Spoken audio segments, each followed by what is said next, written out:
Welcome to this episode of the Partovi Effect. My name is Mrs. Madi Partovi. And I'm Dr. Ryan Partovi. So I'll start with a really great feeling that I had today. Okay. Um, at the gym this morning, As opposed to the sometimes not so great feelings. oh yes, You're like, yes. okay. So I was witness to um, a mother, probably in her 80s. Okay, she was wearing her muumuu and she's there very regularly working out with her disabled son. Hmm. And she coaches her disabled son and she supports him, with the weight adjustments and all of that. Mhm. Um, and I was quite moved by that. Yeah. When you say disabled, is he like in a wheelchair or what's No, disabled how? he's probably got multiple sclerosis. Yeah. And So his back is twisted? mhm, Okay. yeah, his gait is kind of, quite uneven and Okay. um it just really spoke to the human spirit of resilience for me. Interesting. Yeah. And that she gets, that this is a moving your body and exercising has such benefit. Yeah. Yeah. I mean, she's old, okay? I'm watching her do the leg lifts and it's just really amazing. And then when I left the gym, this gentleman, probably in his late 80s, was very intentional about opening the door for me. And at first, Hmm. at first I was gonna either, open the door for him or open the door for myself. And then I paused and he opened the door for me. Right. And I made eye contact and I was just very appreciative of it. And I Right. expressed that to him. Sure. Yeah. So that was a bit of my morning, just really recognizing people and humans and things about them that I just really love so much. Yeah. Well, and just, that reminds me of one of my favorite quotes, which is that the greatest gift you can give another human being is to be open to their contribution to your life. Yeah. And I think that, I think sometimes women especially misread the whole holding of the door as some sort of now you owe the guy something. And that's not the case at all. This is simply a way for him to, express politeness, frankly, Hmm. more than anything else. So, Right. and it's a shame to me that some people have lost sight of that. So, Yeah. And a couple of weeks ago, or kindness even. Yeah. yes, I allowed the same for a young gentleman to do that for me. Yeah. Usually I'm just like, okay, kind of focused and doing my own thing and on my own and doing it myself. Taking this pause has really allowed me to discover just that, you Yeah. know. Yeah. Well, it's a good People reminder. delight in that. Sure, absolutely. And it is a good reminder that we're not alone in this, Right.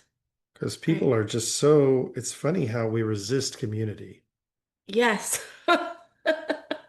but community is really the answer to like so many of humanity's challenges and so many of our psychological ills. And, that the latest research on addiction is that community is in fact the real cure to addiction. It's like the part of AA, for example, that works, and it's not the most effective program, probably because the community aspect of it is hit or miss. There's some people there's some communities that are really fantastic and really get up under each other and support each other, and have really good sponsors, and people who've been doing it for decades, that are been sober for decades. And those are probably, I mean, I think if you did a study, which I don't know that they've only done a study overall, but I think if you did a study of like, you know, which AA groups are really the most effective, this is what you'd find. And that's actually what the research that has been done, not on AA, but on things like rehab and sober living, and really looking at addiction from that model of the community model of like, hey, building people who can support each other and hold each other accountable and that really get emotionally invested in each other is really, I mean, that's what family is. And is it a surprise that you see with the decline of family, the rise of addiction? I don't think so. Yeah. I think it's fundamentally a family issue. And that's really what homelessness is too, right? Because what's a homeless person? A homeless person is someone who doesn't have a family that cares enough about them or loves enough about them or loves them enough to house them, right? I mean, just think about that for a second. Homelessness is not really about homelessness. It's about a family deficiency. It's a deficiency in community.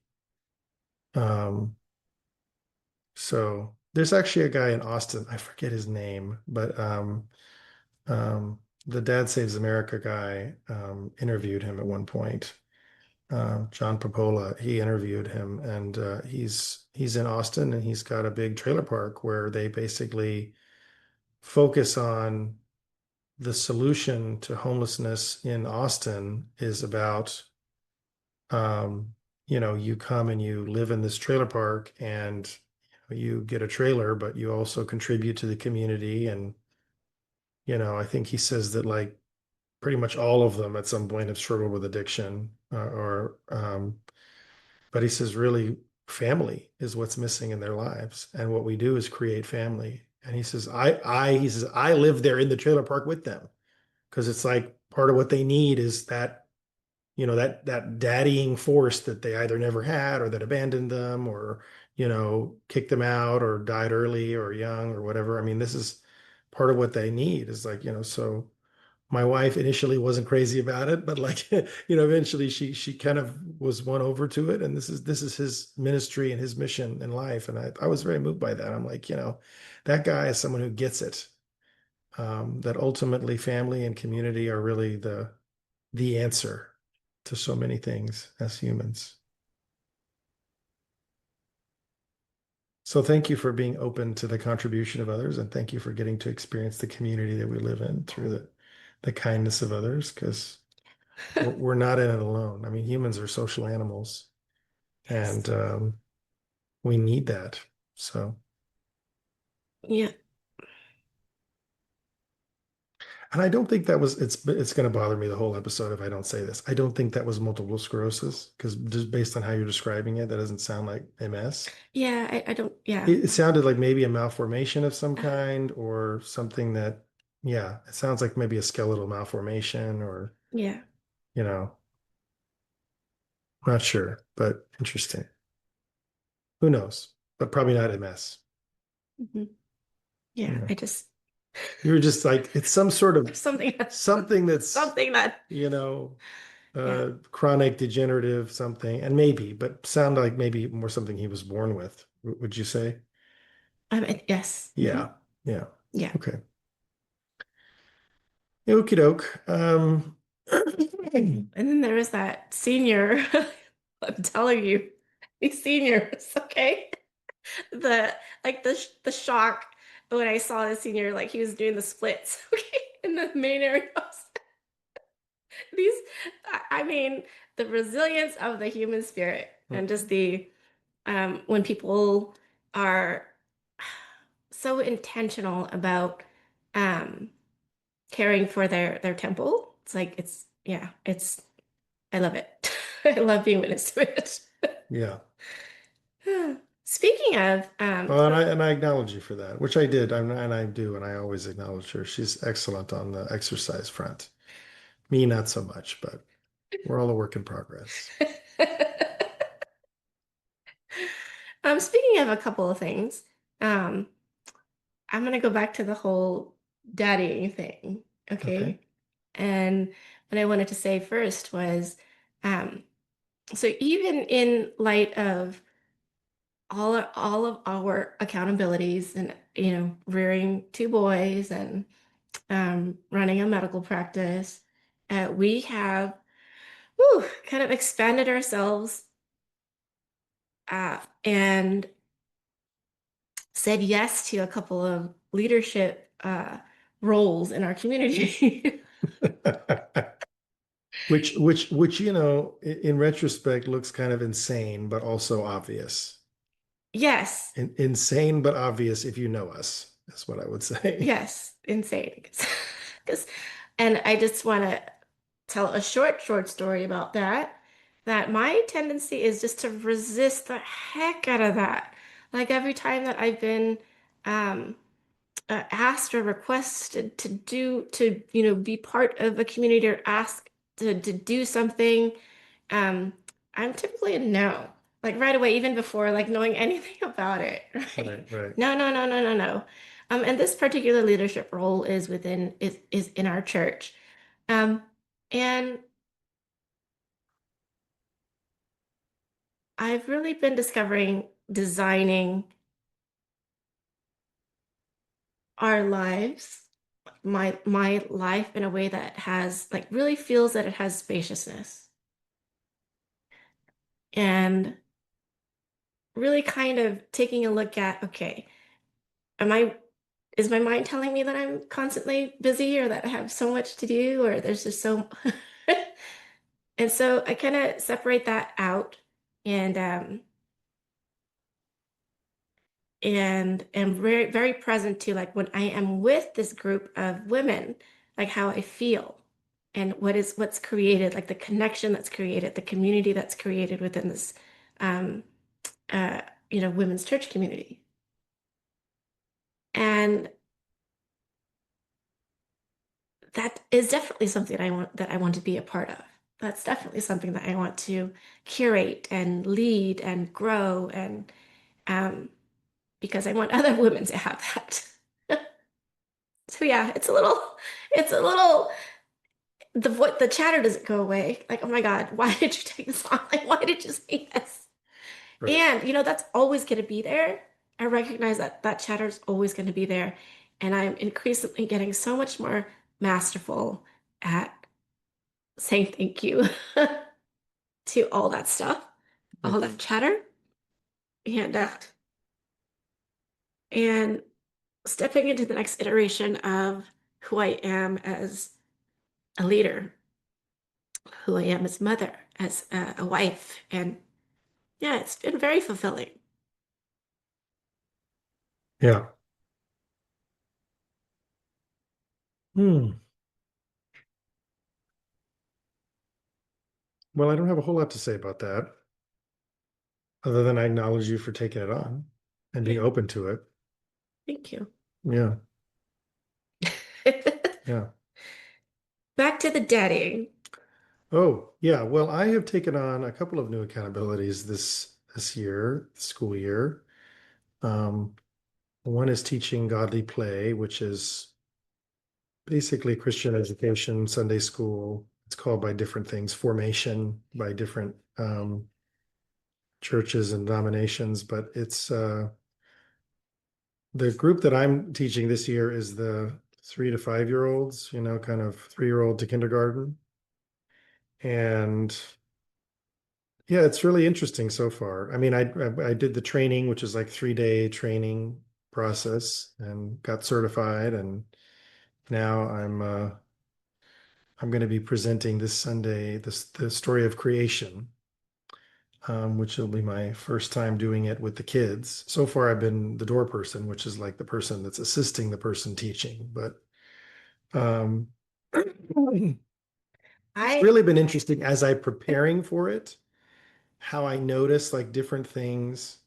So can I just share like one or two things I've noticed? But go ahead and say what you were going to say, because I, okay, I so won't forget this. I was originally approached for that role, and you know, She's like, me, but I think I know somebody who has expressed interest in it.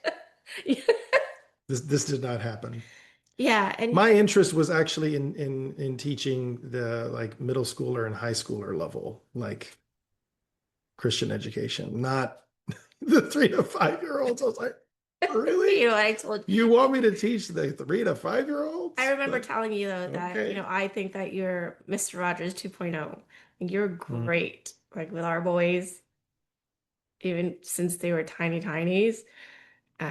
So I appreciate the acknowledgement and the compliment. I would say Fred Rogers was a lot more patient than I am, but but other than that, I'll take it.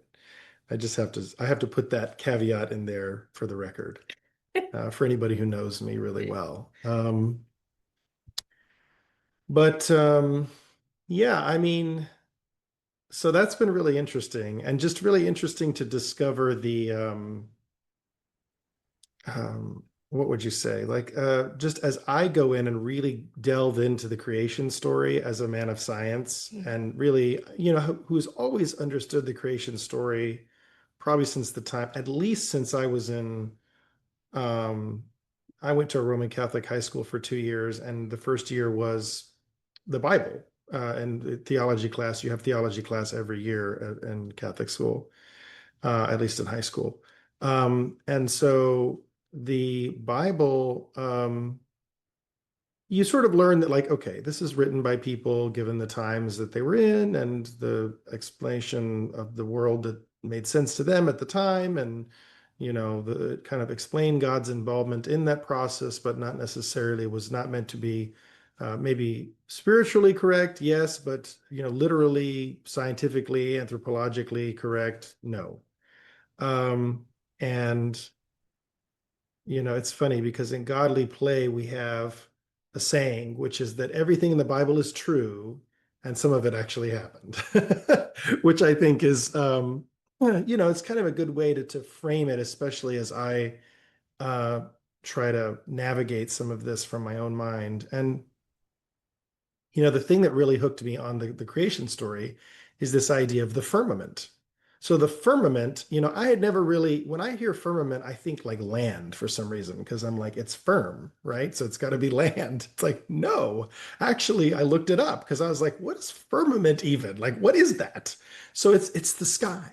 Okay. The firmament refers to the sky because they used to believe that the firmament was the sky and it was like, they thought it was a dome, like an actual like firm dome that was basically holding up the sky, and that there were waters above and waters below, and the waters below were the lakes and the rivers and the streams and the oceans, and the waters above, that there was like this layer of water, and there were almost like these sluice gates that would get opened up, and water would come through this bubble, and that was rain, right? So they thought rain came from like this waters above that was above the sky, and the sky was a dome. And that was also where heaven was in the original conception of it. Really fascinating. So I did a bit of a deep dive on this.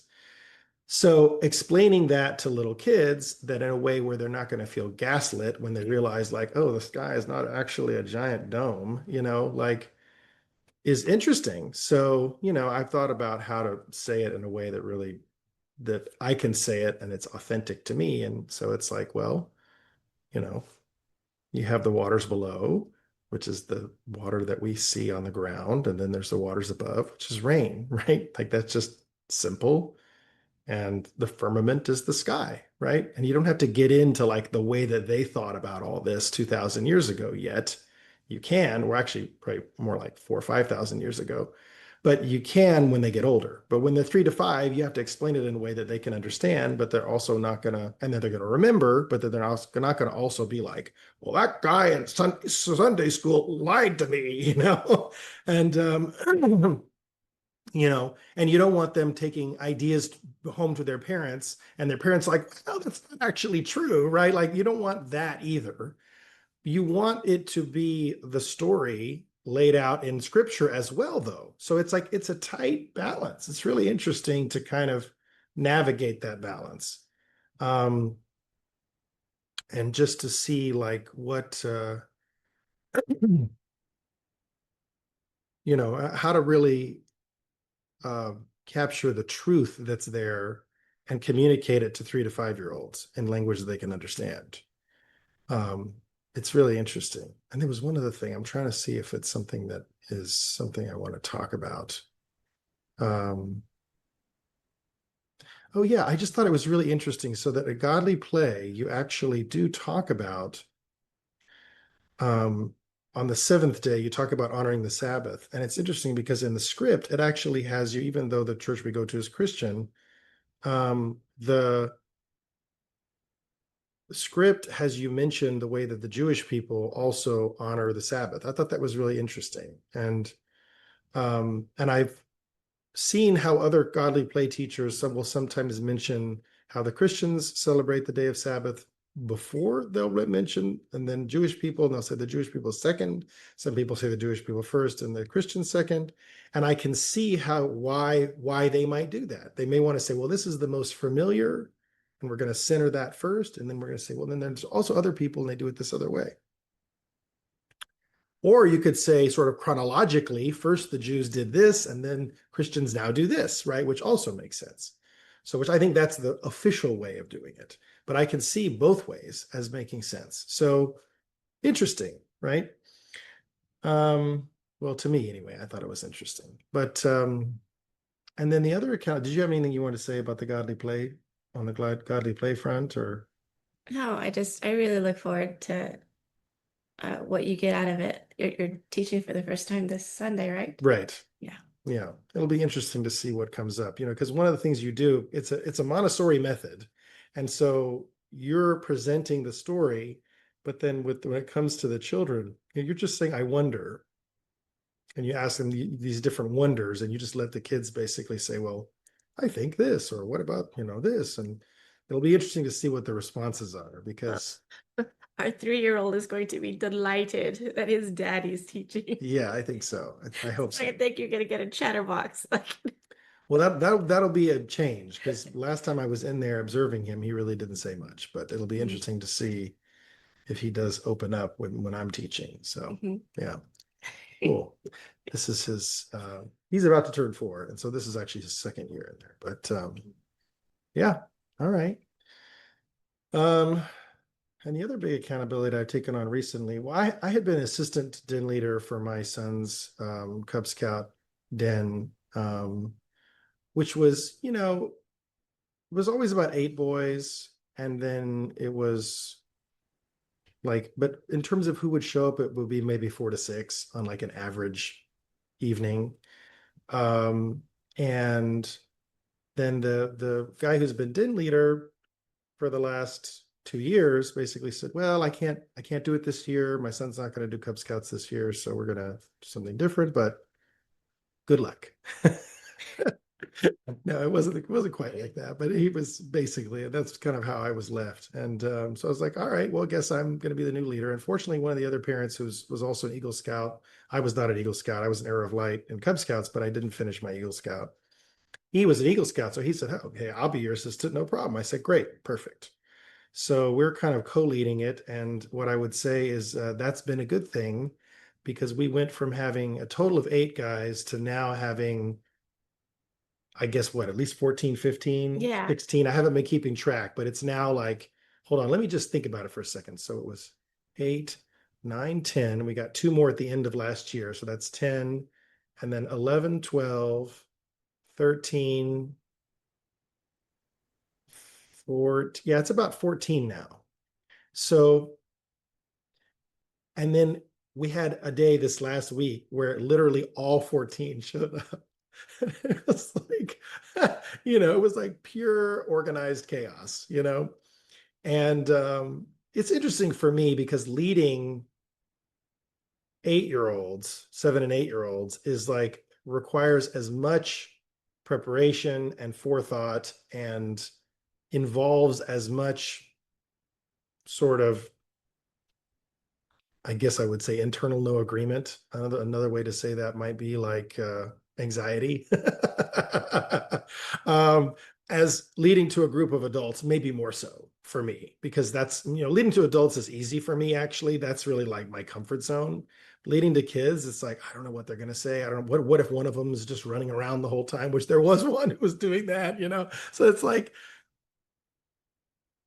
how am I going to deal with this? And on one hand, I don't want to come across as like, too authoritarian, but I also don't want to come across as like, oh, he just let the kids run all over him. So there's like clear balance there between those two, and because you have to keep it fun, but at the same time, not let the kids run around too much. I mean, they have to run around a little. That's part of it. It's part of what makes it fun. But you were there observing that. If you want to add anything to that conversation, you can. But it's going to be a busy year. It's going to be a fun year. You look very handsome in your uniform, Oh, you your appreciate the scout uniform. uniform. Yeah.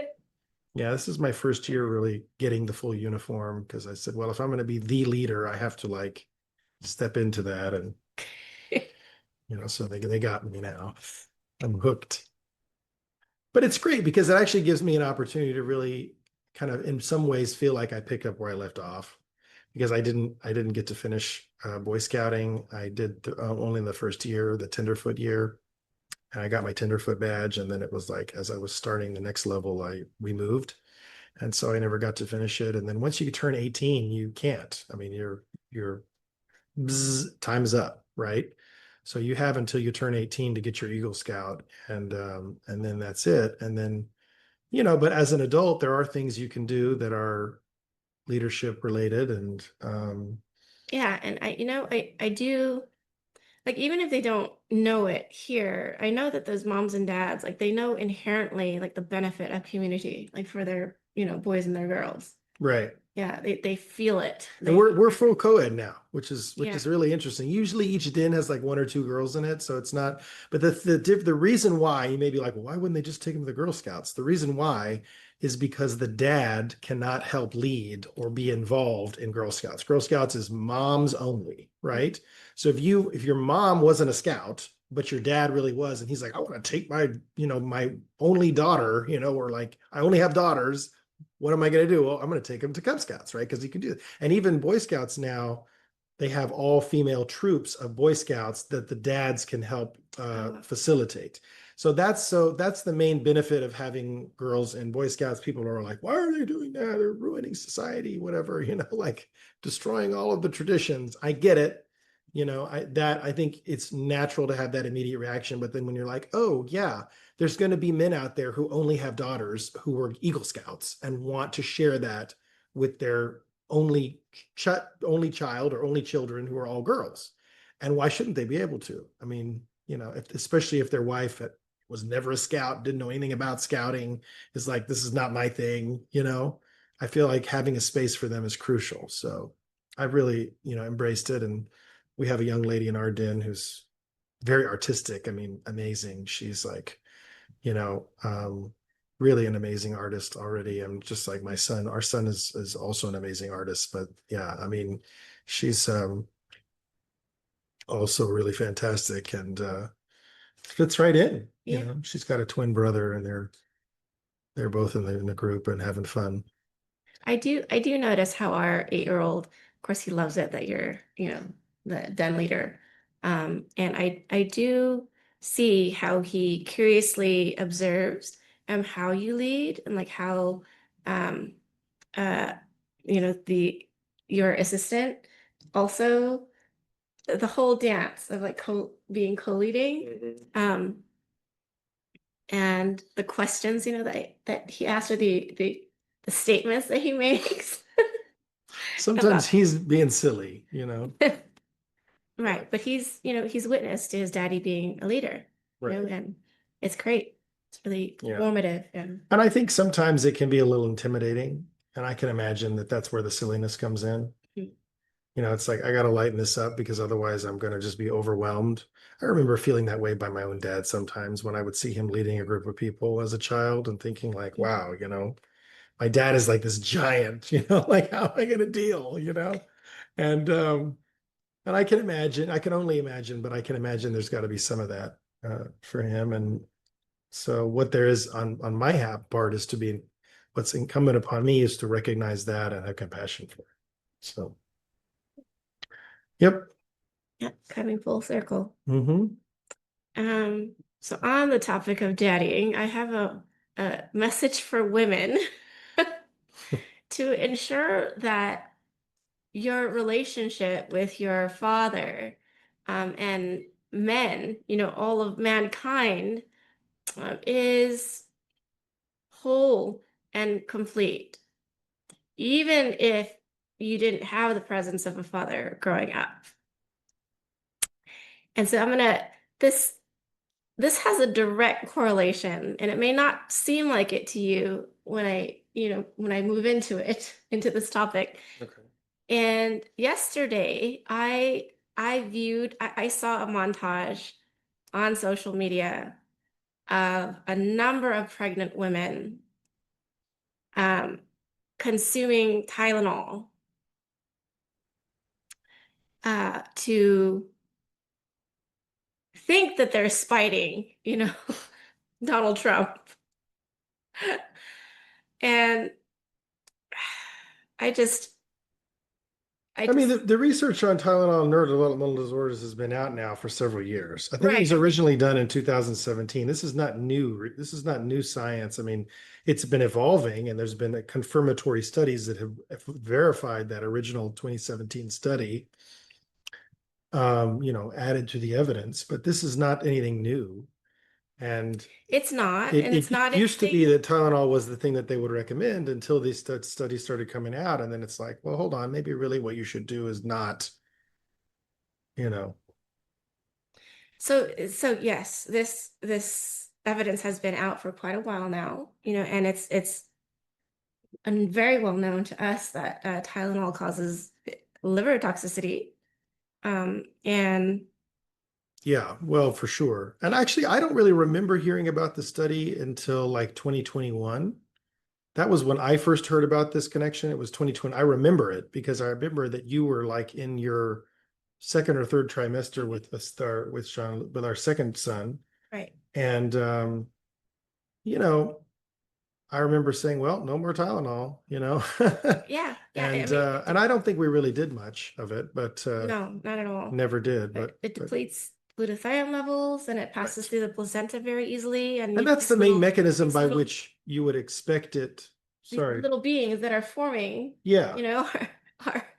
are their levels, their glutathione levels are not very um Yeah. So let me just speak to that. okay. So glutathione is the body's number one chelating agent. It helps protect us from heavy metals and other toxins. It's a really strong antioxidant to some degree as well, but primarily through its chelating effects. So in terms of things like mercury and lead and that kind of exposure, glutathione is part of how our body gets rid of those things. Um, Now, when you um, take Tylenol, the way your body eliminates Tylenol depletes your glutathione. And so one of the reasons why we think that the rates of autism started to climb in the 80s is because you had Ray's syndrome, which was associated with aspirin, and aspirin used to be recommended to be given after a vaccine to help minimize the risk of side effects. They started recommending Tylenol instead. Well, Tylenol depletes glutathione. They actually give N-acetylcysteine, which is a precursor to glutathione, as a treatment for Tylenol overdose. They give NAC. And so, to those women who have been popping Tylenol, I'd say make sure you're also taking plenty of NAC or acetylglutathione to help offset that. And that will help to some degree because it'll replenish your glutathione stores. It's also important to intake plenty of glucosinolates, which are found in cruciferous vegetables, mostly in raw cruciferous vegetables. So things like broccoli, Brussels sprouts, kale, collard greens, kohlrabi, those kind of things, cabbage. The You notice I left out cauliflower because I don't much care for it. But the point is that these vegetables contain compounds called glucosinolates. Broccoli has the highest concentration, um, I believe, that will help increase glutathione as transferase levels, which is the enzyme needed to get glutathione into the cells. So it's important to kind of take NAC and S-acetylglutathione or liposomal glutathione, and then also have the cruciferous vegetables to get maximum effect. But the problem is if you do, long story short, if you get a glutathione depleting medication, Tylenol, You take that in. The meantime, you're getting exposed to aluminum, and back in the 80s and 90s, it was mercury through thimerosal. You've depleted your body's ability to actually manage and deal with that toxin at the same time as you've given the toxin. So it's kind of a double whammy, which is why in people who are genetically susceptible to autism, it increases their risk. It's very non-controversial in my view and in my circles. In the naturopathic world, this is something we've known for decades at this point. That the Tylenol recommendation directly coincided with starting the beginning of the increase in autism risk. And this is a very low risk, very minimally interventional kind of a change to make. Um, you know, and I think really they should extend it to saying no Tylenol around your vaccine. So if you are going to vaccinate your child, don't give any Tylenol, maybe 2-3 days before and for at least 2 weeks after, no Tylenol, right? If they do have a reaction, just really they should write it out to some degree, or you can actually take things like quercetin, vitamin C, you can take N-acetylcysteine, NAC, acetylglutathione or liposomal glutathione. All of these things are going to help the body manage that vaccine reaction much better than Tylenol will, because Tylenol is going to actually set them up for potentially long-term, effects from the vaccine. So we call that protocol magic applesauce, and which I'm going to link in the show notes for all parents. yeah, and we use that for any really any acute viral infection, but also for a vaccine reaction. It makes sense to use it, especially the N-acetylcysteine, especially the acetylglutathione. Why would you not take those things? I mean, when we had a very close, really member of our family whose son had a vaccine reaction, and I told him, well, start taking acetylglutathione. He had it was a neurological tic that started right after a series of vaccines. And I said, look, here's a bottle of acetylglutathione with some NAC in it. Take this for a month and let me know if it's still going on. And he was fine after a month. So, the stuff absolutely works. And it works by repleting the things that are depleted by the toxic components of the vaccine. But yeah, when you take the Tylenol around those, it's a double whammy, because you're depleting that glutathione at the same time as you're giving the vaccine that is containing heavy metals that need to be eliminated by the body by the glutathione. So hopefully that's clear. And it's funny because this is so well known, just so you guys understand. This is so well known, well characterized, well understood, that I didn't do any prep for this episode. I didn't go like, I need to go research the Tylenol and, autism and see if this is because I already know all this. This is just up here because of years of research that's come out over the course of the last, literally 30 years on. First, really, we learned about the connection between Tylenol depleting glutathione, increasing risk from the heavy metals in the vaccines, and then tying the autism to that with aluminum. And then we actually have a study now, and this is what started in 2017, and we have multiple studies now showing, oh, look, Tylenol use in pregnancy, which makes sense because we always believed that Tylenol use in childhood, peri-vaccine, which is before and after vaccine, could increase the risk of autism and could explain the increased rise of autism rates that we saw starting in the 80s, but really continuing up dramatically in the 90s due to that recommendation to use Tylenol instead of aspirin, which I'm not saying go back to aspirin, although there is a possibility that this is something I've been meaning to look into, but I thought to myself, the natural form of aspirin, which is found in white willow bark, is a salicylate glycoside and typically associated with fewer side effects. And so I'm wondering whether certainly fewer GI side effects. I know that for a fact. You don't get the bleed, really, the stomach bleeding with that one nearly as much. But it's just really well absorbed is the reason. Because the glucose molecule in it helps facilitate that absorption, so it doesn't hang around in the gut nearly as long. But I'm curious as to whether the Ray's syndrome effect might be mitigated to some degree by going back to white willow bark versus using, acetyl salicylic acid, which, first has to get absorbed and then has to go through first pass liver metabolism to get that acetyl group plucked off, and then it becomes active salicylic acid that's, effective in the body. So I'm wondering, I don't know about that, but it's been something that's I'd love to talk to an herbalist that has some experience or knowledge on that. So if you are an herbalist watching this, or you know a good one, let us know so we can have him on and talk to him about the benefits of white willow bark extract versus acetyl salicylic acid, and whether that might be something useful in pediatric or pregnant. Well, probably not for pregnancy, because when you have blood thinning, that can sometimes be an issue.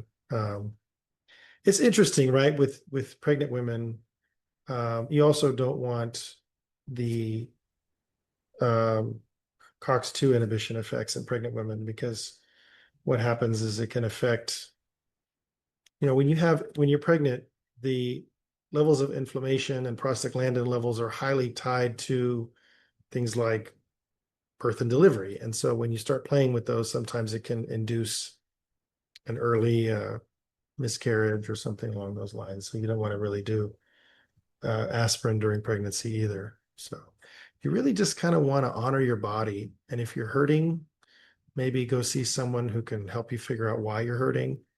And, I would say we've gotten really great results with osteopathic manipulative medicine. There's some good chiropractors out there. I particularly like NUCA chiropractic. It's the most evidence-based form of chiropractic. Acupuncturist. Acupuncture.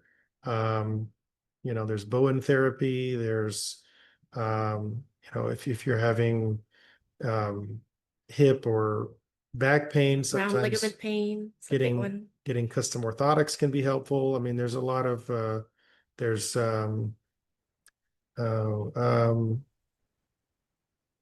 what's the Rolfing?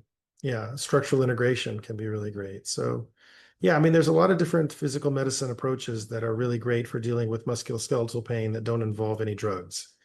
And so I would just say, That don't involve any drugs.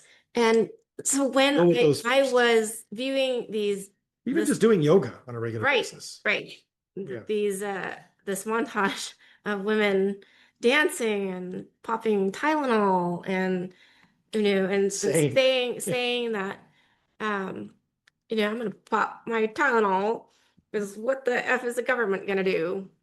So when I saw this politicized, I had, how can I explain this feeling? It's like, Medicine should not be politicized.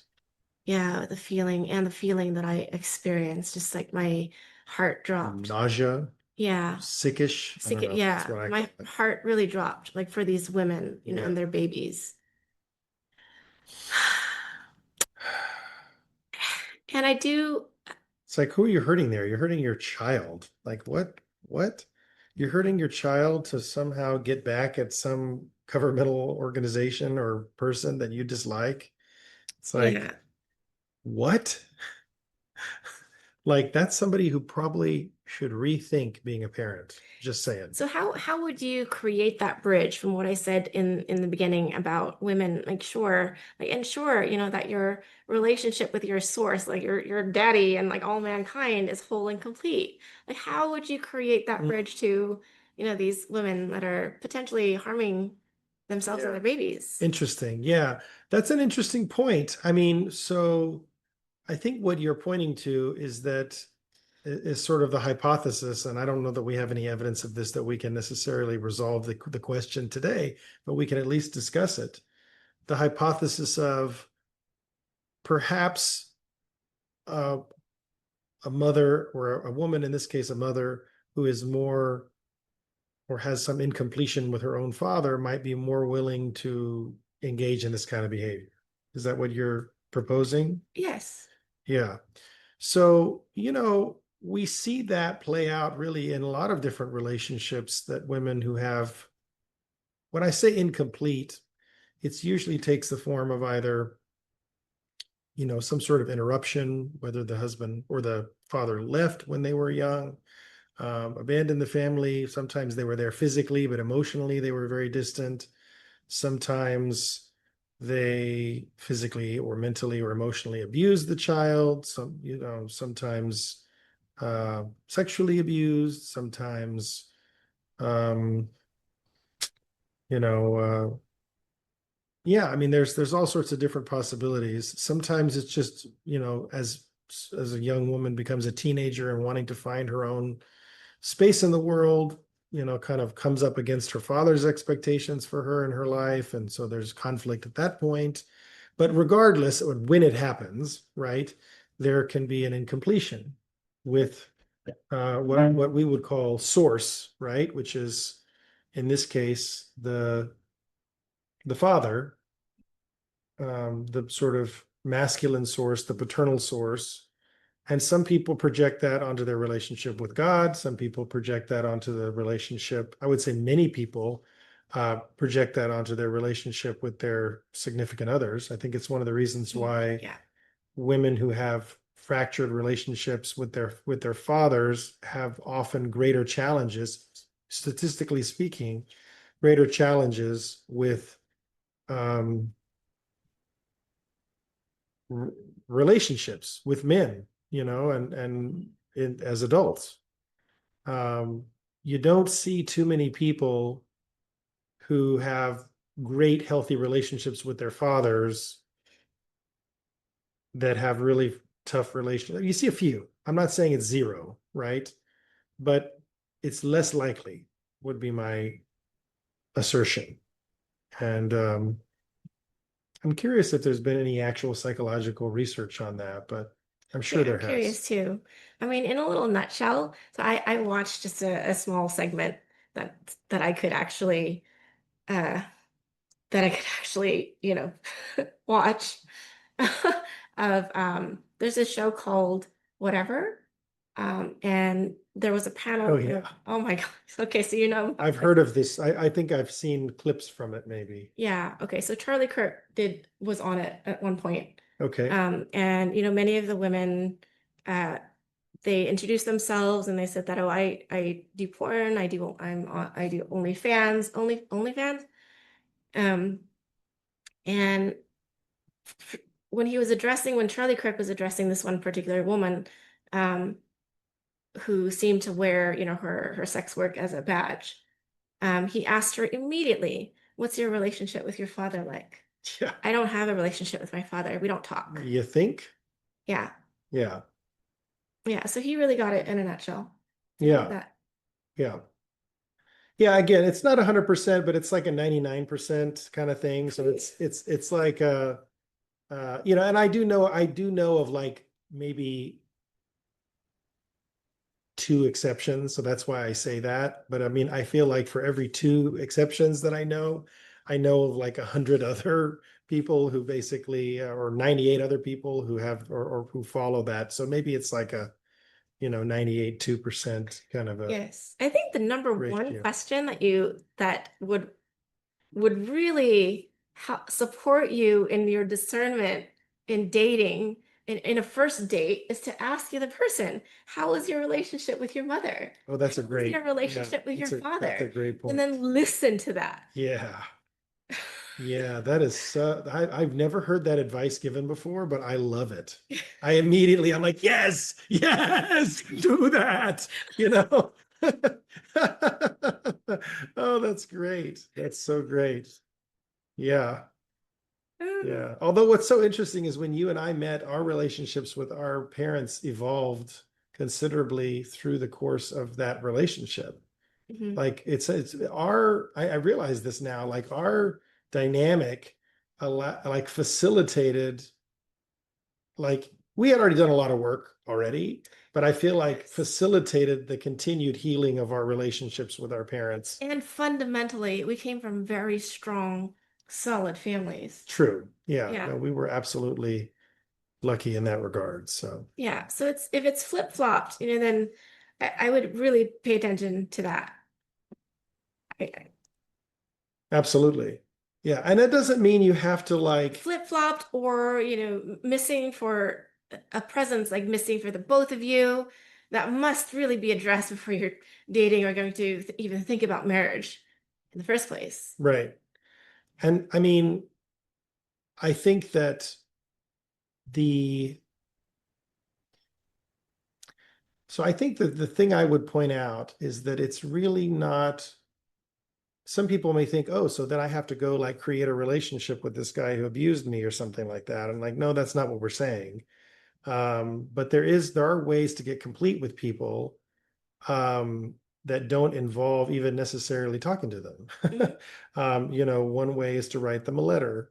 One way is to, and you don't even have to send a letter, you can burn the letter. One way is to, um, Read that letter to somebody that you trust right, and read, that will create that space of listening and right. really getting it and really holding you while you do that. Yeah. So like, let's say it's a daughter with a father who abused her. It's a classic example. You want to find a trusted male figure who is older than you that you trust to read the letter to, right? You don't necessarily need to recontact your abuser.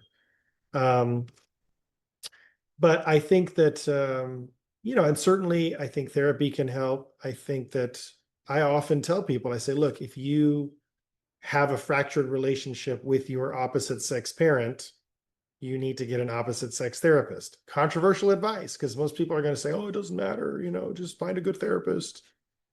It matters. It absolutely matters.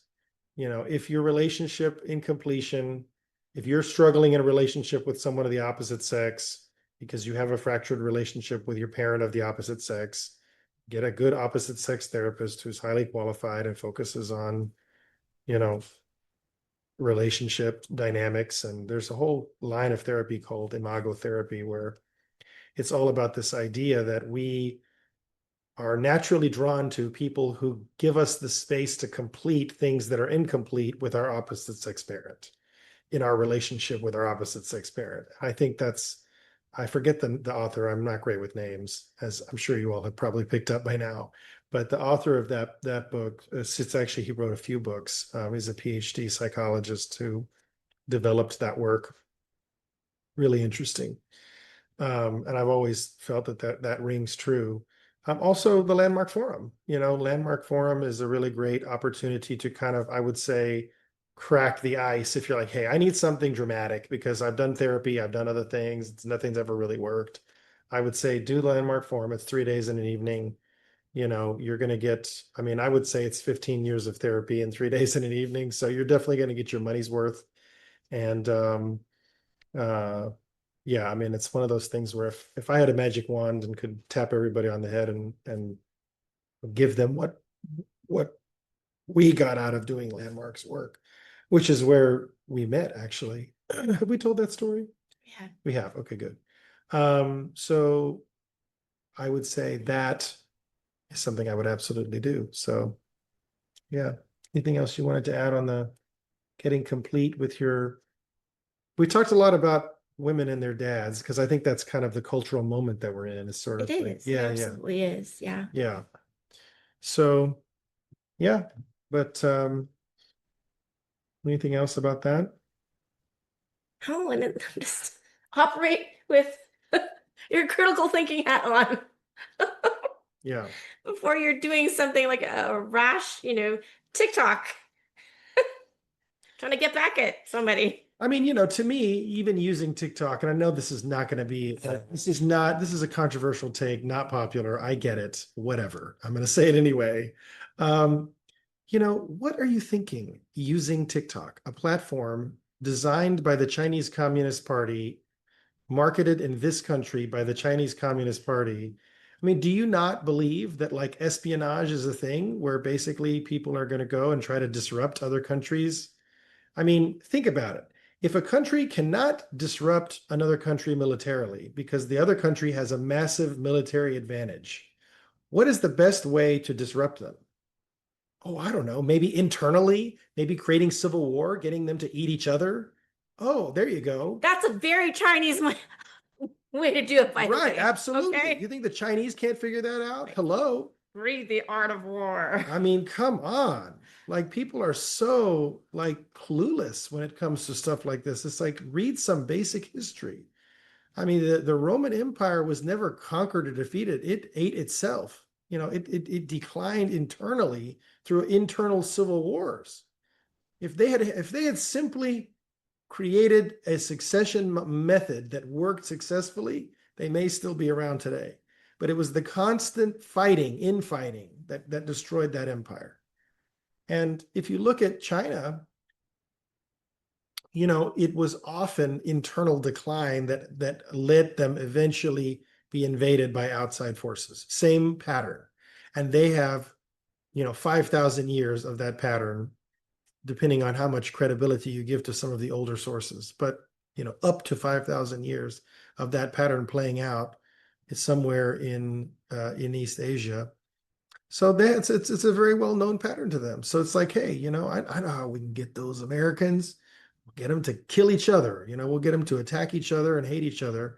And so look, they have control of this platform that you have signed up for if you're on TikTok, and you have signed yourself up for the Chinese Communist Party algorithm that is designed to disrupt our society. So you're literally like, yes, I want to be part of the problem. I want to be the decline of this country. And honestly, if that is your mindset, I would say you need to have your head examined, you know, or that's what my dad would say. So I just channeled him there for a second. He's still alive, but How would still. you say it in a way that's, How would you say in a way that's enrolling? yeah, Fair, fair. yes, I would and say, not like a make wrong? yeah, yeah, no, totally, totally. That was my dad. Sorry. Sometimes he pops out, say hi. Hi, Dad. Um, if you think that's a good idea, then I would say, what is your view of your own legacy? Like, do you have children? If you don't have children, like, what are you creating with your life? What is your life for? Do you want that to live on after you're not around anymore? Do you want to actually your life to have had meaning and a difference to have been made by your existence on this planet? Or do you want it to be like, oh, well, that person might as well just not even have been around? Is that really what you want? Or do you want to actually have left something positive when you're no longer here? The next question I have is, if you do have children, what kind of world do you want them to inherit? What kind of life do you want them to have? And the people who want to dismantle our country, I would say, what do you think is going to take its place that would be better? Show me the model in history that is better than this country, and I will, discuss it with you. But I don't know it. I can't think of a country in the history of our planet that I would rather have lived in, grown up in and lived in, and at least in the known history, right?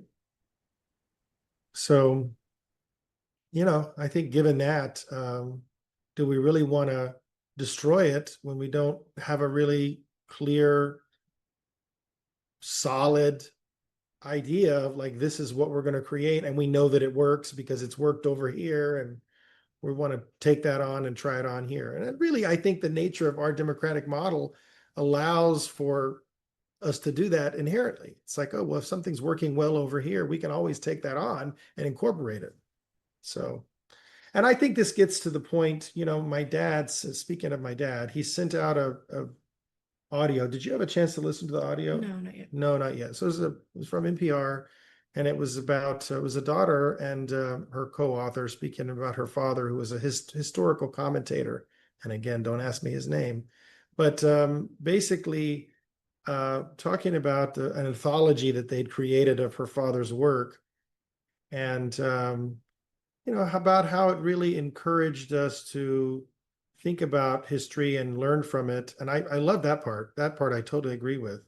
I think we have to have history inform the future. Otherwise, we're going to, be doomed to repeat its mistakes. And that's why I think the study of history is so important. But I think, one of the questions that the NPR host asked was like, how do you reconcile the good parts of the United States and our history with all of the, oppression and suffering and, inequality and things over the years that we've had to deal with. And their response was kind of like, you take the good with the bad. And I'm like, well, I think that's like a step in the right direction of the response, but the response that I would give is actually taking it one step further, which is that you have to evaluate things like, let's say, the Trail of Tears, which is for some reason something that really stuck with me as a kid. This Andrew Jackson masked essentially deportation of the Native American population from the eastern half of the United States into the plains area where they ended up in like Oklahoma and that area. People who'd never lived in that biome in their entire, I mean, maybe for thousands of years, if ever, being forcibly displaced. Thousands of people died along the way. One of the most tragic periods of our country's history, especially because it was a violation of our own like signed agreements, things we had written and signed saying that these Native Americans could live there, they could be, in the areas where they had ancestrally been. And then Andrew Jackson becomes president, and he like tears that up, say, we're not going to do that. Not going to honor those agreements. We're just going to take them all and deport them. So the challenge with understanding historical things, and this comes up in the conversation around Columbus Day, and it comes up every year. Comes up every year around Thanksgiving.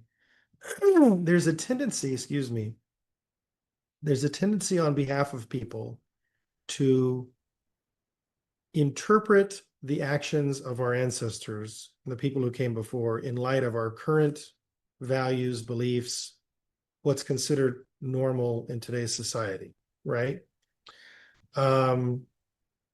Today, it would be considered, for example, unconscionable to allow your child to smoke cigarettes.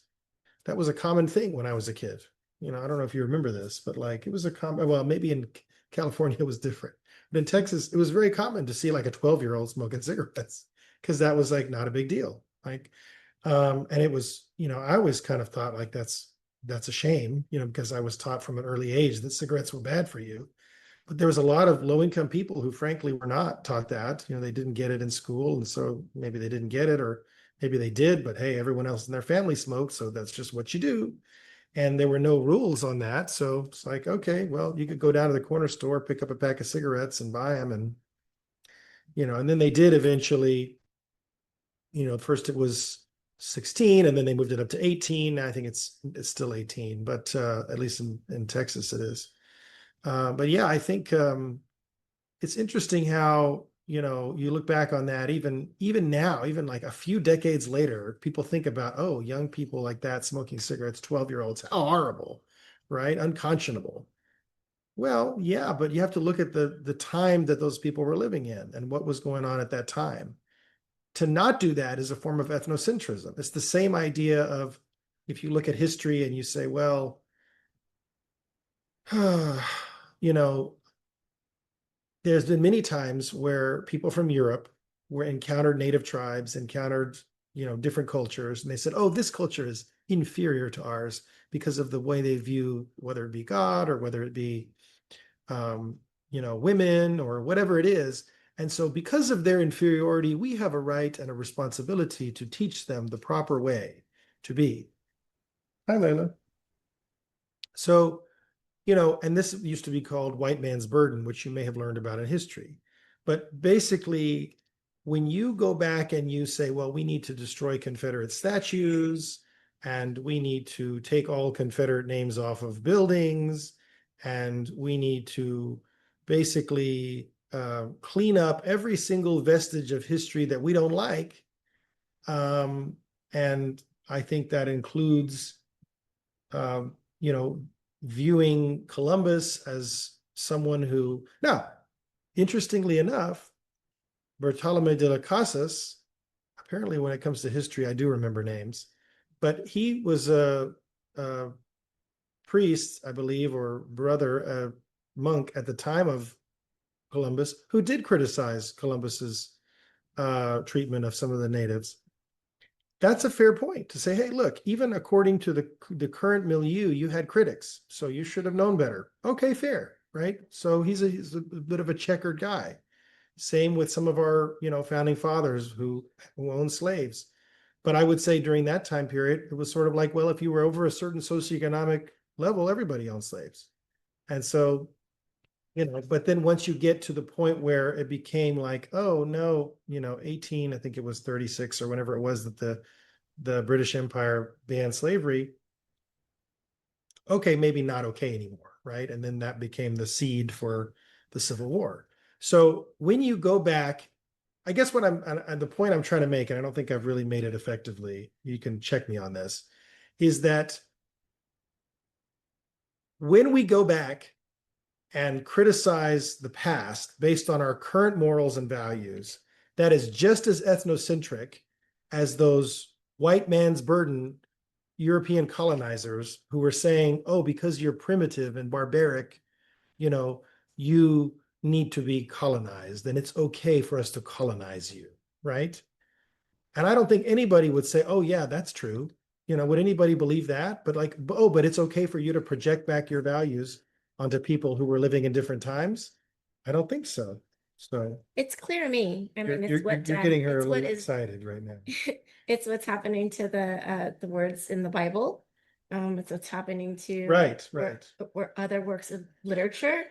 Um, Yeah, people who don't, well, and that's the other thing is people who don't want to interpret. Old movies. I'm concerned that this is going to be very loud on the recording. Okay. You can't be breathing like that if you're going to be here. Can you go lay down? Lay down, sweetheart. Okay, that's better. So yeah, I'm just about the Bible real quick. I mean, one of the things I hear is like, oh, the Bible condones genocide because God ordered genocide. It's like, no, the biblical authors were using the kind of, lyrical poetry of their time to describe the idea of we're going to cleanse all other gods from this area because we're only going to worship the true God. And the way that they did it is we're going to eliminate all evidence of that. And so, the way it's worded, literally, if you're going to literally read the Bible, oh, well, man, women, and children. But when we actually look at the anthropology, the archaeology, frankly, from that time period, it's very clear that Jericho was not completely expunged. You'd find evidence that they completely killed every man, woman, child, animal, etc. And there's not that evidence. There's evidence of conflict, sure, but not like extermination level evidence. And so, how do we interpret that? Well, again, it's about sort of this idea of spiritual warfare being represented in terms of actual warfare, because that's something people could understand. But it's not saying that they were actually genocided or that God condones genocide. So again, this is something that I think is often misinterpreted, but I'm not a biblical scholar, although I do enjoy studying the Bible, if that makes sense. Yeah. Um, was there anything else you wanted to say about the Bible? No, I'm complete with that. I do have a couple of thoughts on how the information on vaccines and autism and Tylenol was disseminated. Uh, and if I were their communications officer and publicist, I would have perhaps chosen a person that was less emotionally charged, and that could actually share some evidence. And that's what I was really looking forward to. I mean, about 6 months ago, they said they're going to do a bunch of research and access, the database and curate and just bring forth data and information. And I was really looking forward to that. And it was just this statement, made by President Trump that's been highly politicized. And so I'm a little bit, uh, Well, yeah. it's been highly politicized because it was made by President Trump. So this is a classic example of Trump's ego getting in the way of his better instincts, right? I think if he'd really thought this through and said, well, what is really going to land best, he would have immediately seen, oh, you know, if I have some highly credible, if I have Jay Bhattacharya go up there and review this evidence, then well, don't do that. Let's just let her go sit. If she needs to breathe like that, she can, but just not on the camera. Well, lay down. We'll come love on you in a little bit. Giant Great Dane. Mm, Sorry, sweetheart. You can't be up here when we're recording. Not if you're gonna be breathe like that. Nobody wants to hear over the what we're when we're trying to talk. There you go. It's a sweet girl. No, that's not what we're looking for. And, I'm clear that this administration doesn't get. Wait, just wait a Okay. second. Because I want to finish what I was saying too. Okay. Right. Layla, you gotta go lie down, sweetheart. Can you go lie down? We're recording. It's not time. Okay, you just sit there and be sweet. Okay. Um, no, she can't. You can't be breathing like that, sweetheart. Not while we're recording.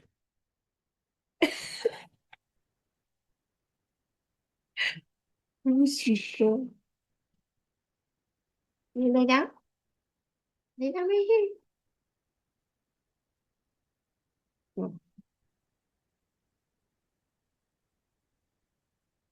All the way down.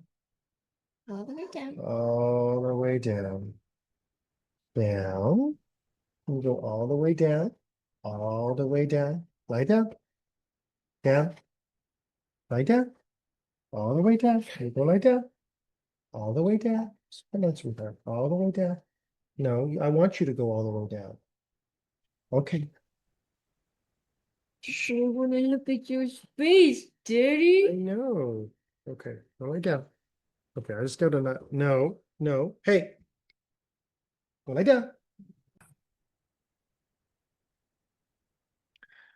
All right. So, as I was saying about uh,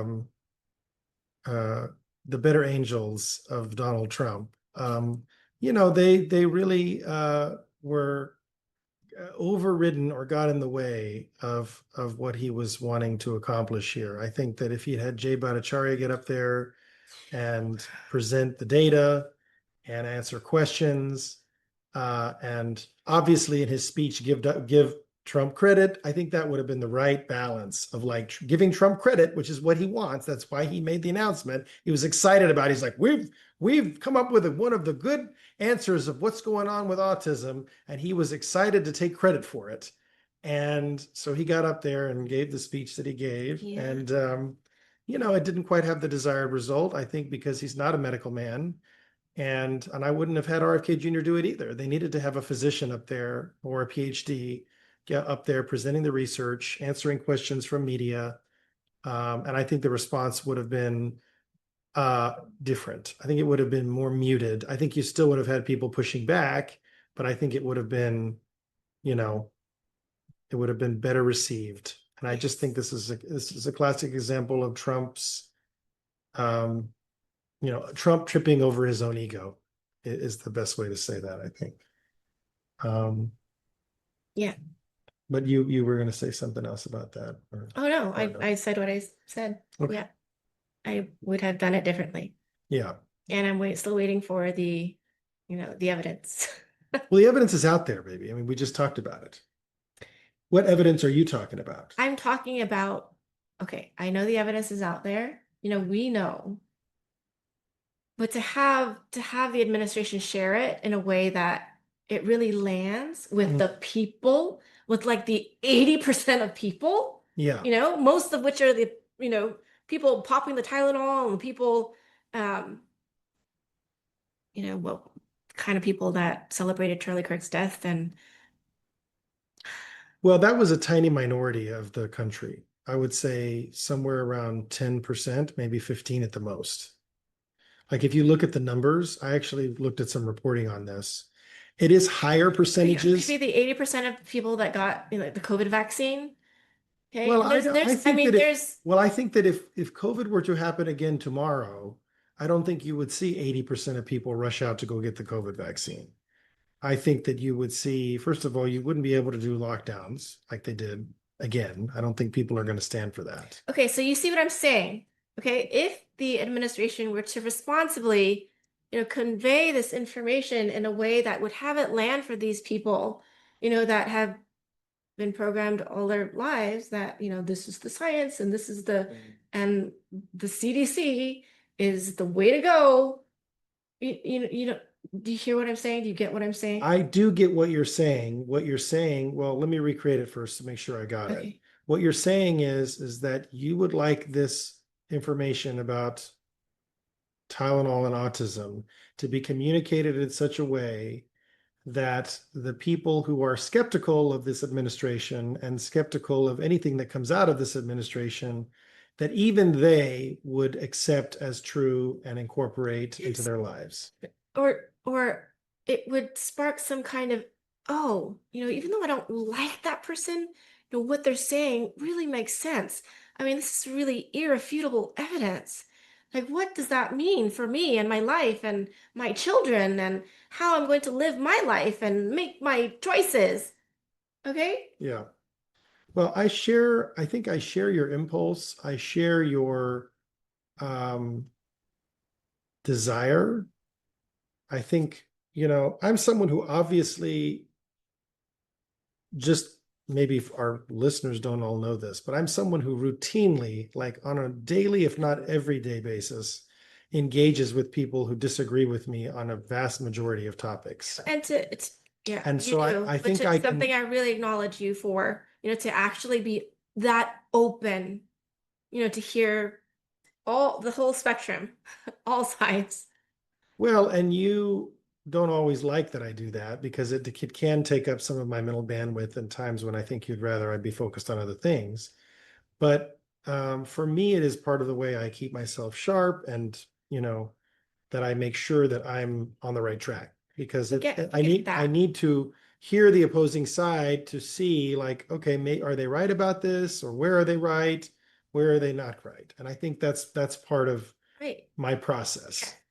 And And for that, I mean, I'm talking about these pods of people, right? Whatever percentage they are, the percentage of people who are parroting things that, they've heard or posts that are very charged and they don't know anything about it, speaking of vaccines and autism and Tylenol. I mean, you guys, just take pause. Like what is like first of all, let's take a look at your reaction, to the information. And then let's take a look at what was actually said, and then maybe do some research and critical thinking about that science before taking action. Just some steps hmm, before the reactiveness of this entire, society. yeah. Well, I do think so. On one hand, I do think that if, say, Jay Bhattacharya or someone like him, had presented this evidence, it might have reduced the number of people who had the reaction you're talking about. Yes. However, it would not have eliminated it. Right. I do think that you see that actually, one of the key things I have learned through the Charlie Kirk assassination fallout and experience has been that there is a certain percentage of this population. I remember an episode of Coast to Coast AM with Art Bell from the time I was in college. I was listening to it, and there was some alien conspiracy theorist on, which he had those people on all the time. They were great. But I remember him describing why the aliens hadn't contacted us. And he said it was because there was about 20% of the population that was what the aliens called incorrigibles. So these are people that just, no matter what, we're not going to be able to accept a positive relationship with the aliens. And so until we had dealt with those 20% of incorrigibles, the aliens weren't going to contact us.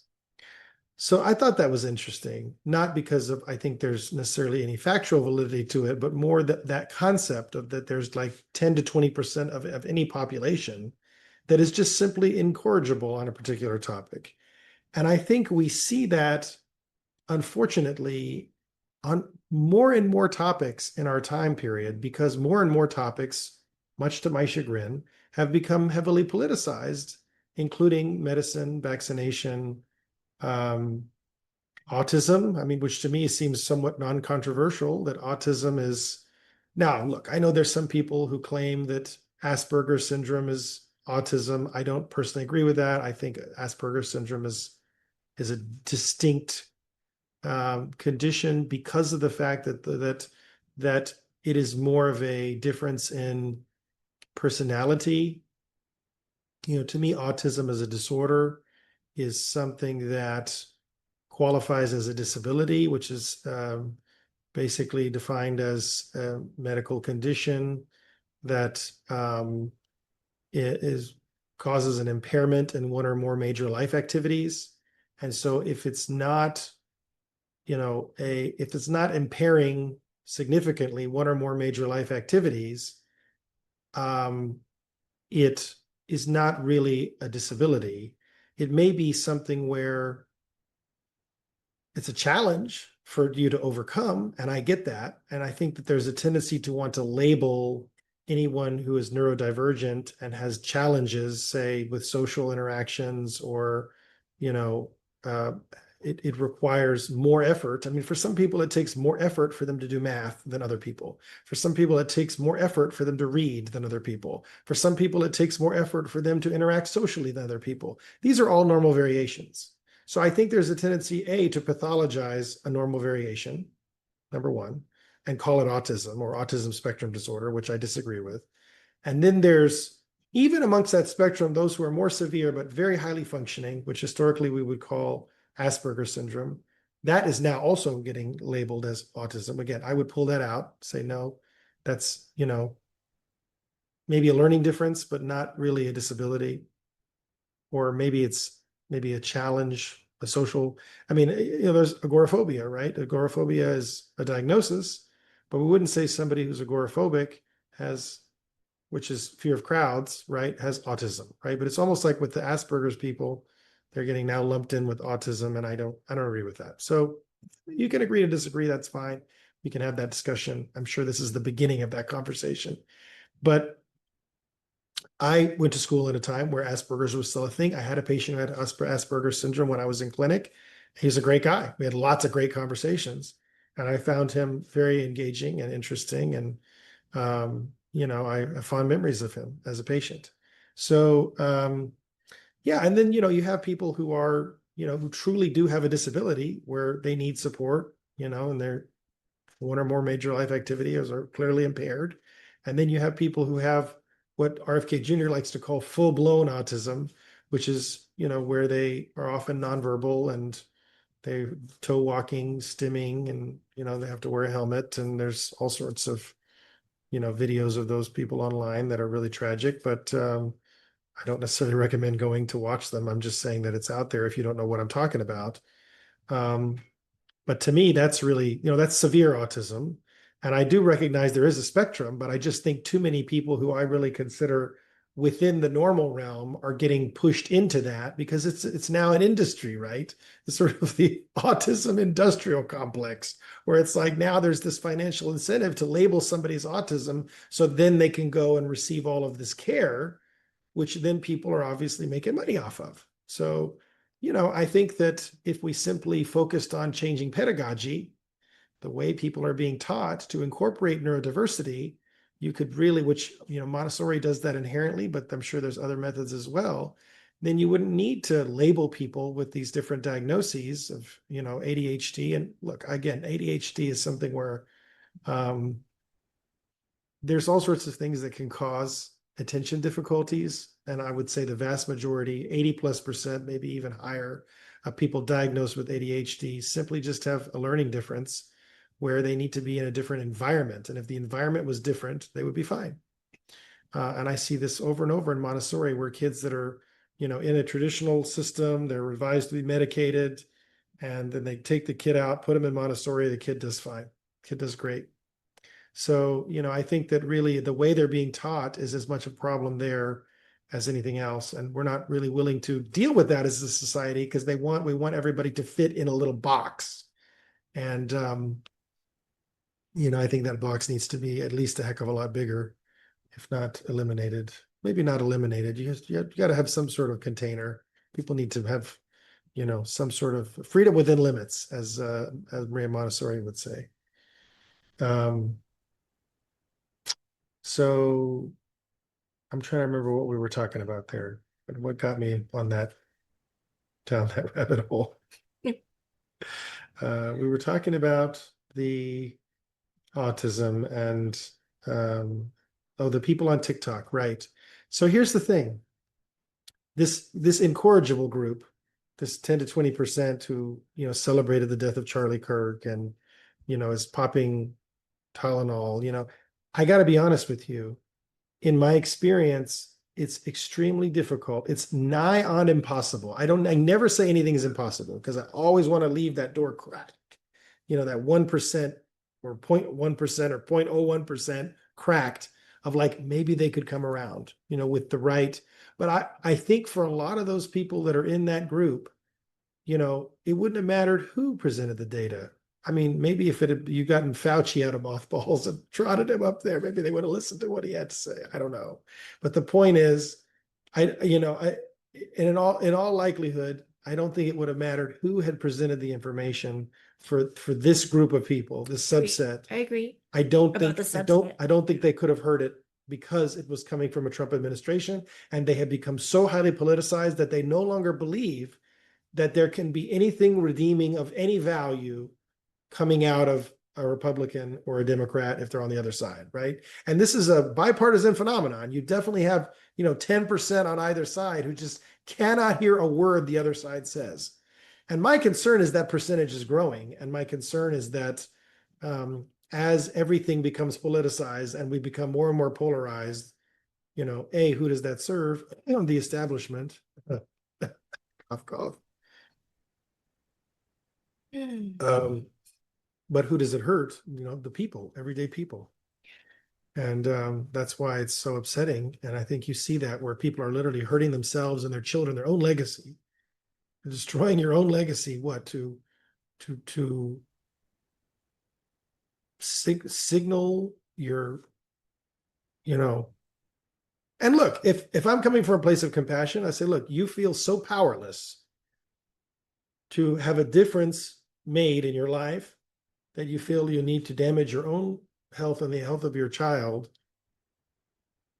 in order to protest this experience. But how much of that experience is real and how much of it is manufactured through social media? I would argue if you're on TikTok, if you're on the Chinese Communist Party algorithmic platform, you don't know how much of that is because of the algorithm and because of what you're getting and when you're getting it and how you're getting it and what you actually feel and your actual experience of having a voice or not, or being oppressed or not, or, so much of those feelings of oppression these days are manipulated.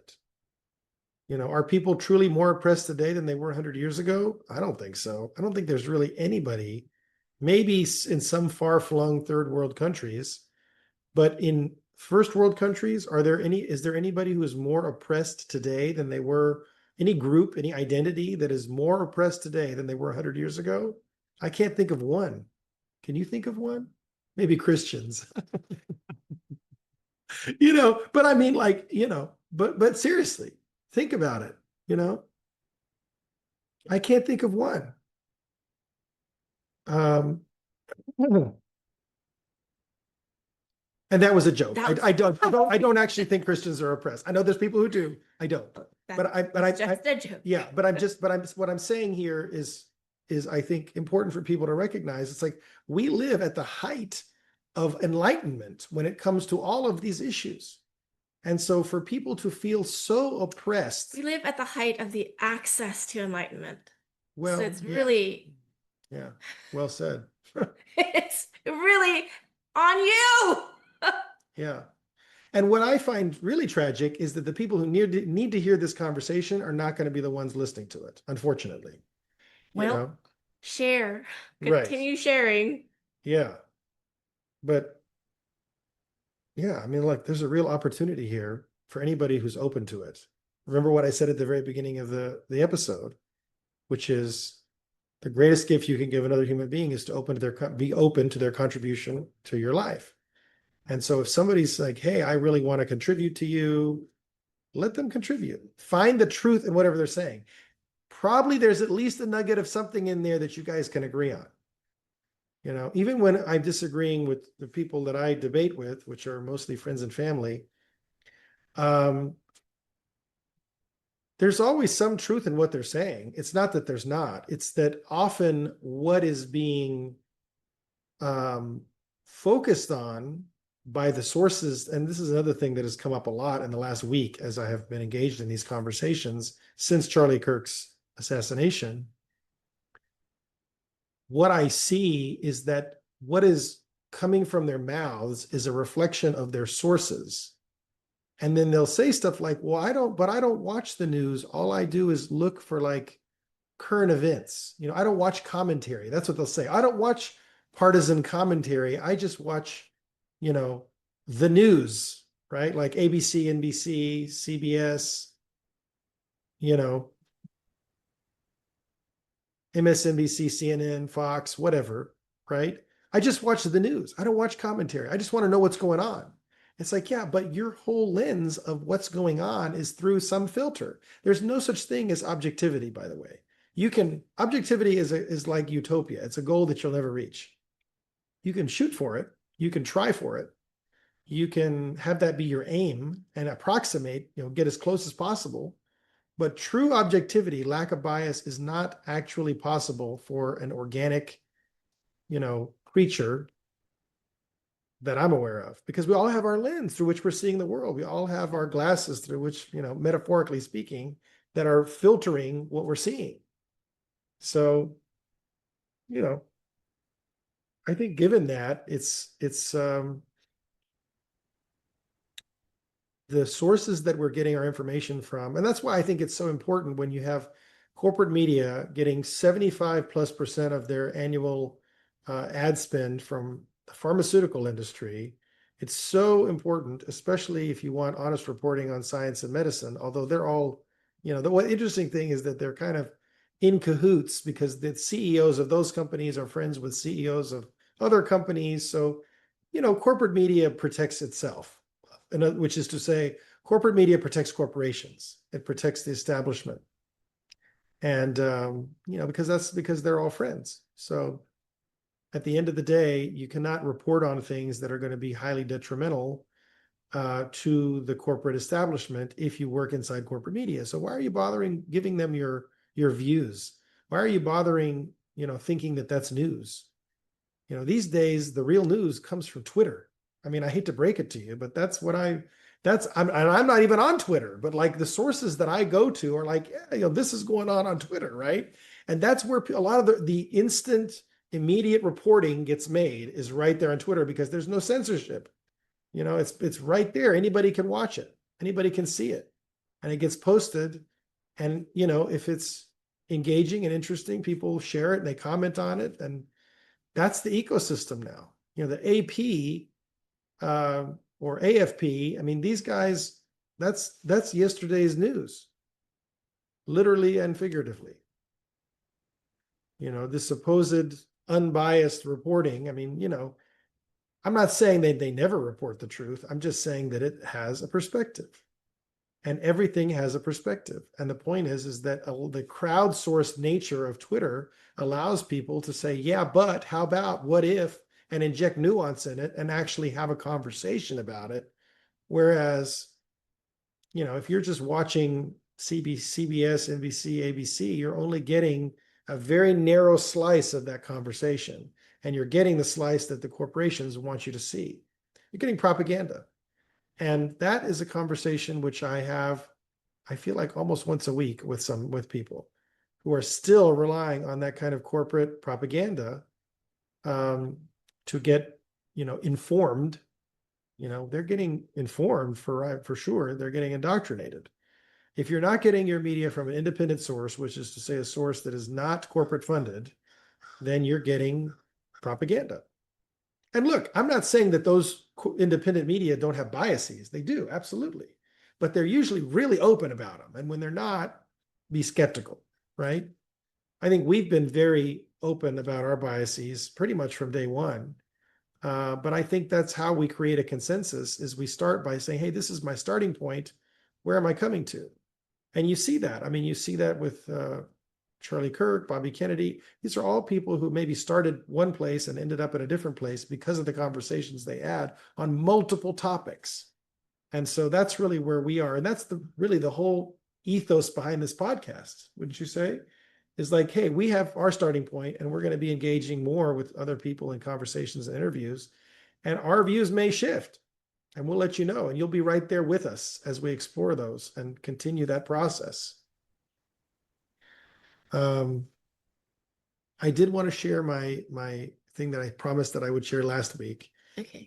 Before we wrap up. Did you have anything else before I go to that? Okay. All right. So last week I said that on the next episode I would go over the 7 stages of becoming an anti-vaxxer, which I think are really funny because they reflect a lot of people's journey. And just as you listen to this, I would say, listen for where am I on this journey, right? Where am I in this process? And I just want to give some credit. I got this from, it's adapted essentially from the author of The Moth and the Iron Lung. And again, I forget his name. But he did a great interview with Brett Weinstein actually recently on the future of AI. You can look him up for sure, because I want to give him full credit. But I adapted this from some things he said in his interview with Brett Weinstein. And I just thought it was really good on The Moth and the Iron Lung, which is all about the story of polio. And for those who don't know, polio is kind of like the great success that vaccination hangs its hat on. And people say, oh, what an amazing thing that polio was able to be eradicated with vaccination. When Forrest Moretti, right. So when he did his deep dive on this question, he actually discovered that in fact, no, polio virus has been around in human guts for, since time immemorial. It's a gut virus, and that what made it able to travel through the gut lining and get into the brain and cause the myelitis was in fact pesticide exposure. And it started with arsenic-based pesticides at the end of the 19th century and continued on with DDT in the 20th century. And if you look at the parts of the world where they still have polio, guess what? It's parts where they're still using DDT in Africa.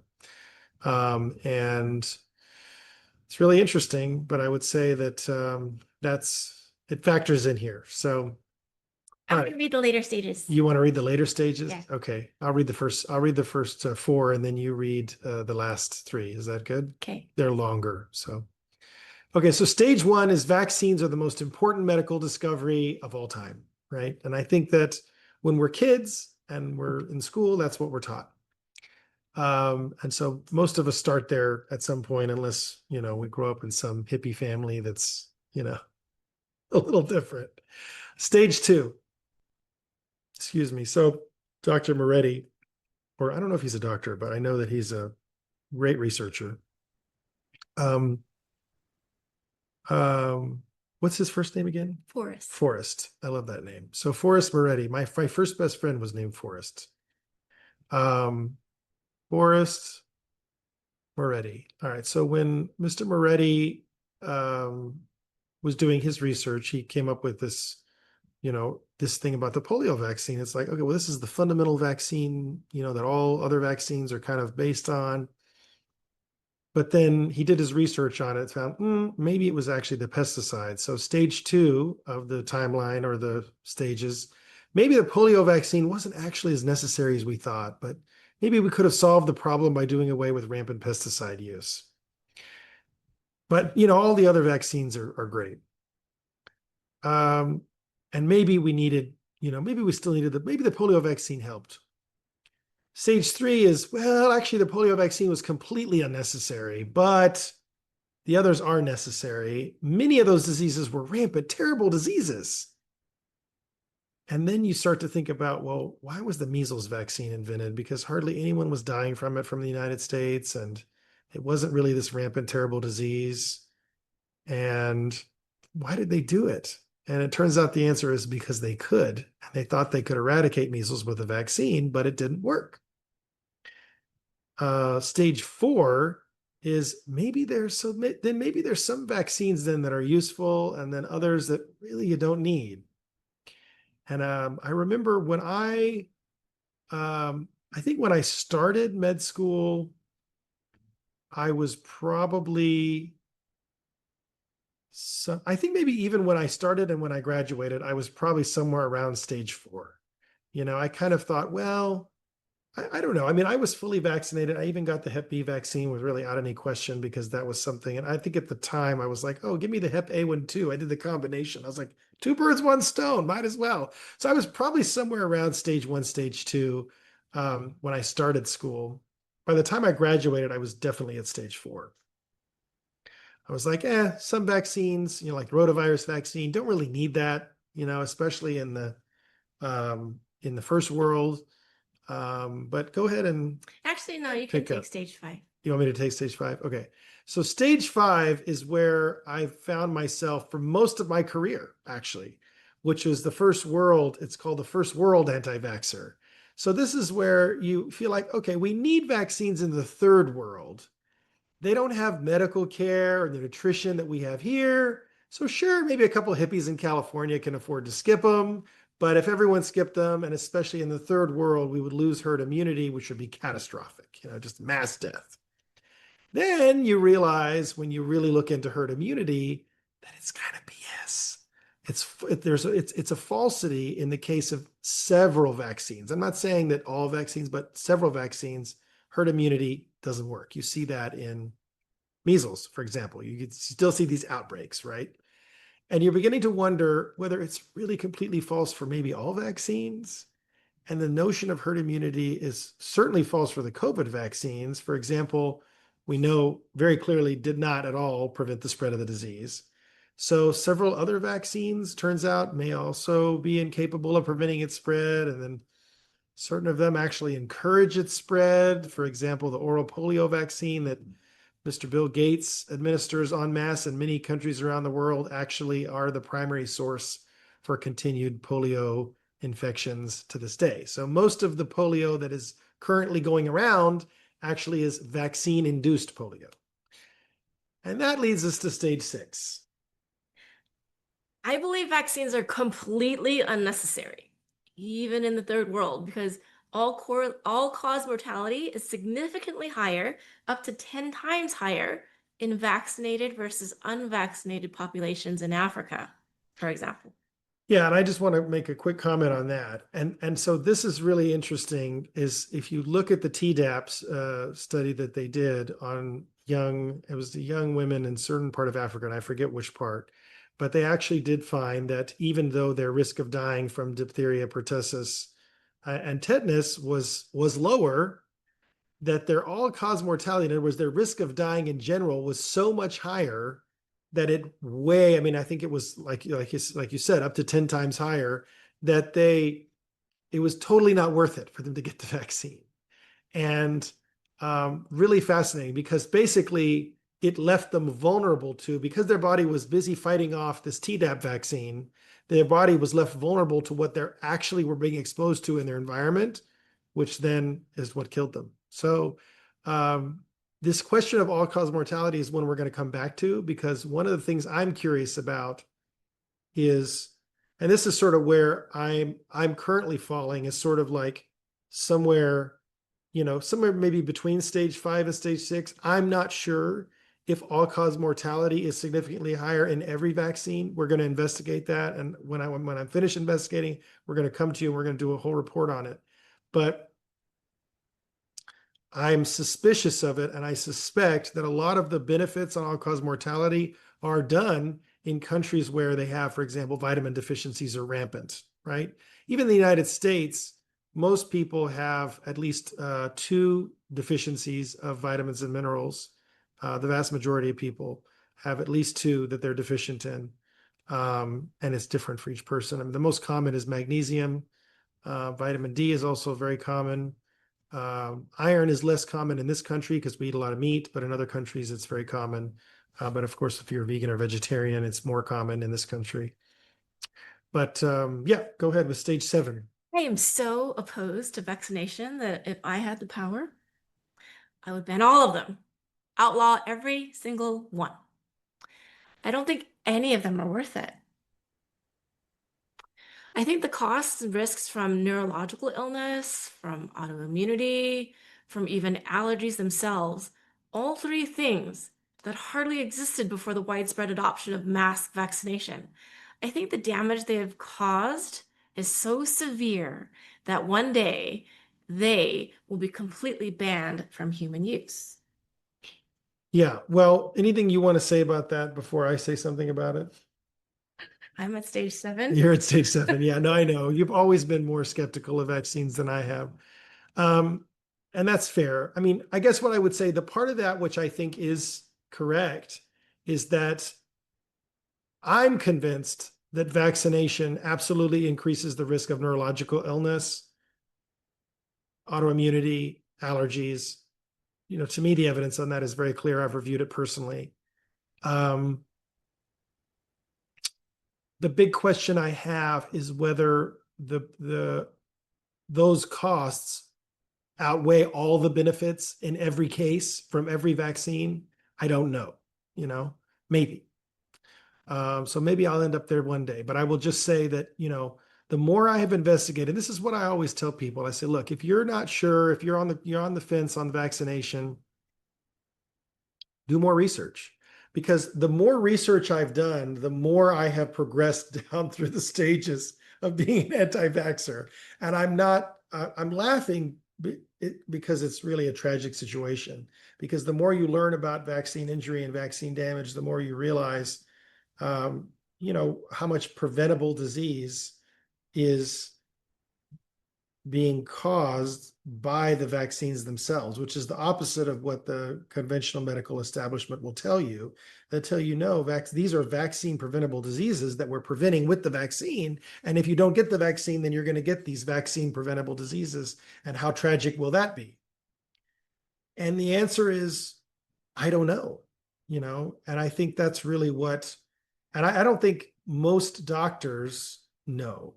I don't know that any doctors know. I mean, if just to harken back to what we talked about in the last episode, that it was a Stanford, or Yale, somebody, he was from one of the top tier medical centers in the country.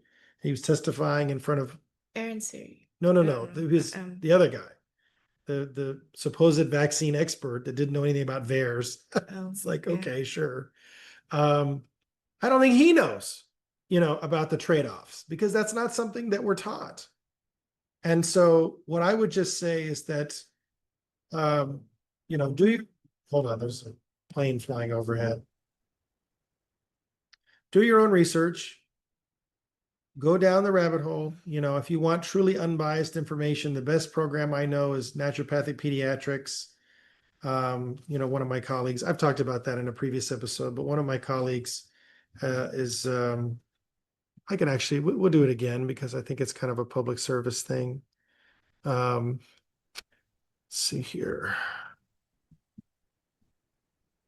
Yeah, here we go. You can tell Siri's listening to us because it's the first thing that pops up. So naturopathic pediatrics and vaccines demystified is the program. And it's naturopathicpediatrics.com. And it's a self-paced online course. And it's the most unbiased, reliable information. She goes through each one. And it's Dr. Erica Crumbeck. And, she's really does a great job of looking at, all sides of the issue, giving unbiased information, looking at the cost, the benefits, potential side effects. And I love the disclaimer she puts, do not buy this course if you are not able to have an honest, kind, open, and thoughtful discussion about vaccines. If you have very strong opinions about vaccines already, this is probably not the course for you. Please do not buy it.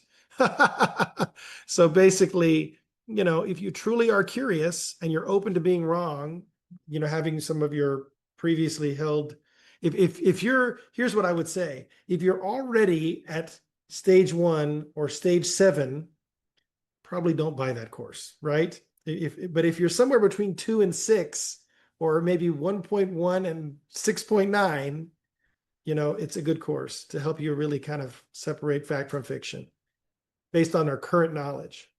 But I would say that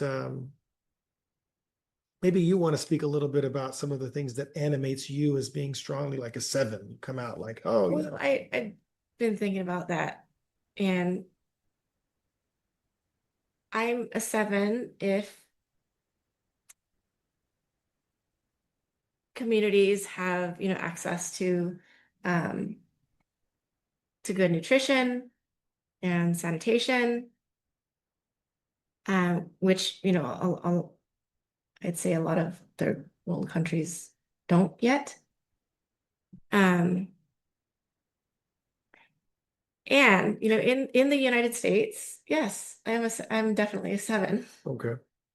Yeah, I mean, I think that's a defensible position, and which kind of, but I think it's closer to a 5 than a 7 is what I would say.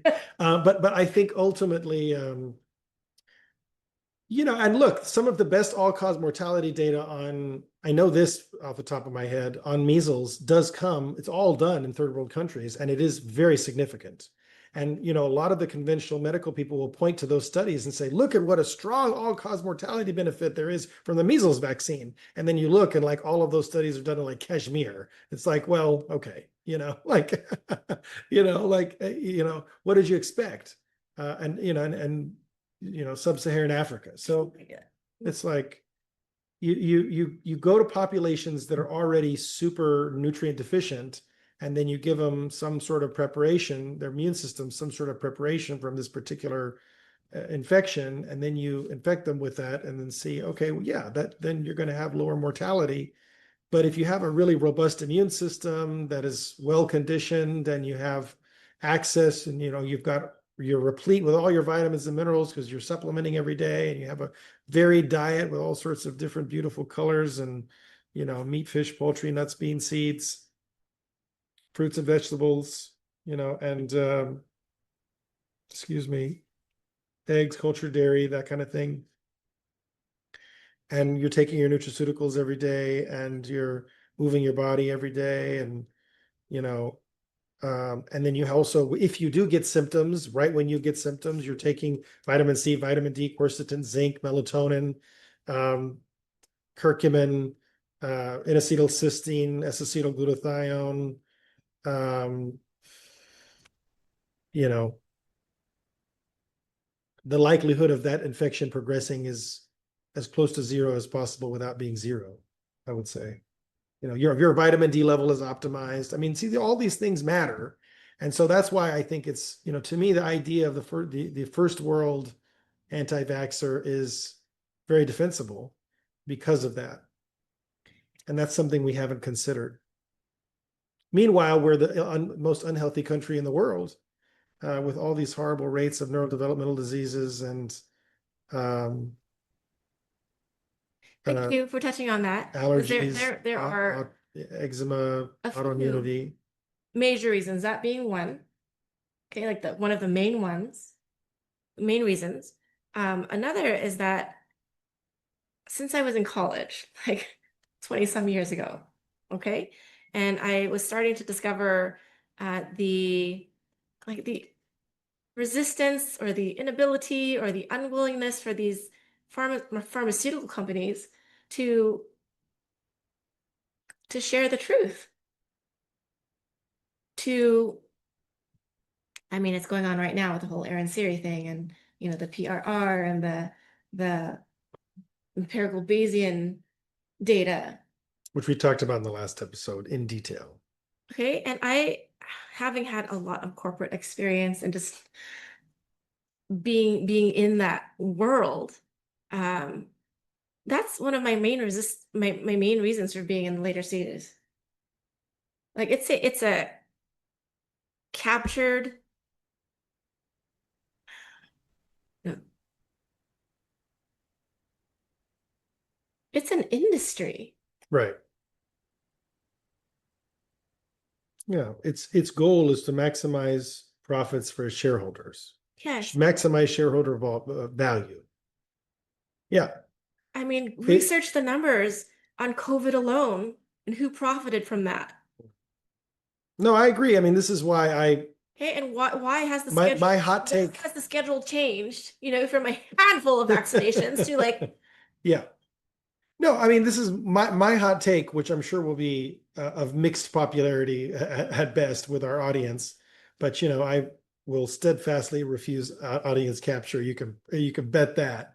Um, but my hot take here is we should absolutely nationalize the entire pharmaceutical industry. It's the first thing I would do if I were elected president, and then which is why I'll never be elected president, by the way. But yeah, but the first thing I would do if I were elected president would be to nationalize the pharmaceutical industry then because their tentacles are so far deep into everything in our society, and people don't realize how much we have become a society of pharma, for pharma, by pharma, and it's really pharma should be working for the people, and that's it. It should be working to develop cures and treatments for diseases that are uncurable or untreatable using natural means. And they're never going to do that as long as profit motive is their primary motivation, because profits are not the end point that we want. We want health, right? And if our goal is health, then the profit of big pharma has to go down, unfortunately, because that means fewer drugs need to be sold, unfortunately, because we need to be more dependent, or unfortunately for them, fortunately for us, because we need to be more dependent on things like healthy nutrition, diet, lifestyle, than we do on drugs to why solve our would you want to problems. play roulette, with your kid? I mean, I don't think most couples know that over $5 billion has been paid out by these pharmaceutical companies for vaccine injury. Yeah. Well, it's paid out by the federal government. There's a tax on each vaccine that gets collected, but it's like a flat rate, Mhm. right? They're not, so it's technically paid, but then a lot of it goes back into the federal budget because they don't actually pay out very much. There's a whole controversy about that, which I don't really want to get into today, but where basically they said they were going to pay out for vaccine injuries, but then they narrowed the definition of vaccine injury so much that like very few actually get paid for. So that's why it's only been 5 billion. It's so that they can take the money that they've collected from this per vaccine tax and put it into the federal budget because they're so far overrun in other areas. So meanwhile, parents and families where they have vaccine injured children end up without getting compensated, and you have, um, this scenario just continuing. Only 5 billion, folks. Well, 5 billion over the course of how many years? I mean, it's been It's been 40 years. Yeah, 40 years. Next year will be 40 years. So almost 40 years, 39 years, I think. Give or take a year or two. Sometimes these things have to pass and they have to be implemented. And so wherever you find yourself right now on the um, steps toward being an anti-vaxxer, stay curious, stay engaged, stay interested, and it's totally okay to be wherever you are, but stay open-minded, do your own research. And anything else you wanted to add to that? it's okay if you change your mind. Yeah. Yeah, totally. And you know what? It's okay if you vaccinated your kid and then change your mind, Yeah. because a lot of people have done that. And, it's okay to recognize, oh, you know what? I harmed my kids, but I'm not going to keep doing it. because it's not a zero sum. It's not like, oh, well, if I've given them one vaccine, I got to give them all of them, right? It doesn't work that way. We've worked with many people who have given 1, 3, 5, 10, 20, and then they stop. And then the kid gets healthier, right? So it's not a zero sum. Any that you can stop, I would say, is reasonable. Even if you just want to give one dose of each vaccine, check titers. I mean, that's a reasonable approach that I think makes sense. I still think you're going to risk more allergies and more autoimmunity and more eczema and potentially more neurodevelopmental disorders as well, because when you give that adjuvant, that aluminum adjuvant alongside whatever the kid is eating, for example, this is a personal story. I used to not be allergic to pineapple. I love pineapple. I used to eat it all the time. But around the time I got that infamous hybrid hepatitis A and B vaccine, the two of them together in one shot for med school, when I started school, I developed a pineapple allergy. Probably what happened there was I was either eating pineapple or taking pineapple or, doing something, taking bromelain or eating pineapple or something like that. And then I got this vaccine. And then because of the vaccine and the interaction between the pineapple protein and the adjuvant, my body became sensitized to it. And this is something we now believe happens routinely. And most of the allergies that become part of the problem. The other thing is I became suddenly super allergic to cedar.